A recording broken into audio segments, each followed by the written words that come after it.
ചെറിയ പെരുന്നാൾ ആഘോഷത്തിൽ വിശ്വാസികൾ കേരളത്തിൽ വിവിധ ഈദ്ഗാഹുകളിലും പള്ളികളിലും നമസ്കാരം നടന്നു. കോഴിക്കോട് ബീച്ചിൽ നടന്ന ഈദ്ഗാഹിന് ജമാഅത്തെ ഇസ്ലാമി കേരള അമീർ പി മുജീബ് റഹ്മാൻ നേതൃത്വം നൽകി. തിരുവനന്തപുരം ചന്ദ്രശേഖരൻ നായർ സ്റ്റേഡിയത്തിൽ നടന്ന ഈദ്ഗാഹിന് പാളയം ഇമാം ഡോക്ടർ വി.പി. ശുഹൈബ് മൗലവി നേതൃത്വം നൽകി. അല്ലാഹു അക്ബർ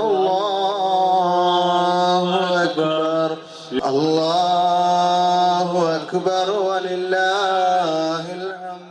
ഒരു മാസത്തെ വ്രതാനുഷ്ഠാനത്തിന് ശേഷം വിശ്വാസികൾ ചെറിയ പെരുന്നാൾ ആഘോഷത്തിലാണ്. രാവിലെ മുതൽ വിവിധ ഈദ്ഗാഹുകൾ നടന്നു. കോഴിക്കോട് ബീച്ചിൽ നൂറുകണക്കിന് വിശ്വാസികൾ പങ്കെടുത്ത ഈദ്ഗാഹിന് ജമാഅത്തെ ഇസ്ലാമി കേരള അമീർ പി മുജീബ് റഹ്മാൻ നേതൃത്വം നൽകി. ലോകത്തെ എല്ലാ മർദ്ദിത വിഭാഗത്തോടുള്ള ഐക്യദാർഢ്യപ്പെടൽ കൂടിയാണ് പെരുന്നാളെന്ന് പി മുജീബ് റഹ്മാൻ പറഞ്ഞു. റമദാൻ പ്രാർത്ഥനയുടെയും ദാനധർമ്മങ്ങളുടെയും ആത്മപരിശോധനയുടെയും ഒക്കെ ദിനരാത്രങ്ങളായിരുന്നു. ആത്മസംസ്കരണം നേടിയ വിശ്വാസിയുടെ ആഹ്ലാദ പെരുന്നാളാണ് യഥാർത്ഥത്തിൽ ഈദുൽ ഫിത്തർ. തിരുവനന്തപുരത്ത് ചന്ദ്രശേഖരൻ നായർ സ്റ്റേഡിയത്തിൽ നടന്ന ഈദ്ഗാഹിന് പാളയം ഇമാം ഡോക്ടർ വി.പി. ശുഹൈബ് മൗലവി നേതൃത്വം നൽകി.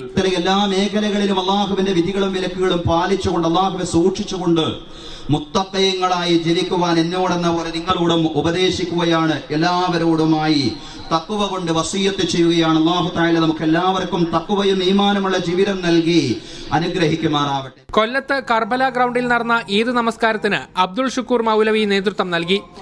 KNMന്റെ നേതൃത്വത്തിൽ കൊല്ലം ബീച്ചിലും ഈദ് നമസ്കാരം നടന്നു. കൊച്ചിയിൽ മെറൈൻ ഗ്രൗണ്ടിലാണ് ഈദ്ഗാഹ് നടന്നത്. മൗലവി ബഷീർ മുഹിയുദ്ദീന്റെ നേതൃത്വത്തിലായിരുന്നു ഈദ് നമസ്കാരം. വിവിധ ബ്യൂറോകൾക്കൊപ്പം മീഡിയ 1 കോഴിക്കോട്.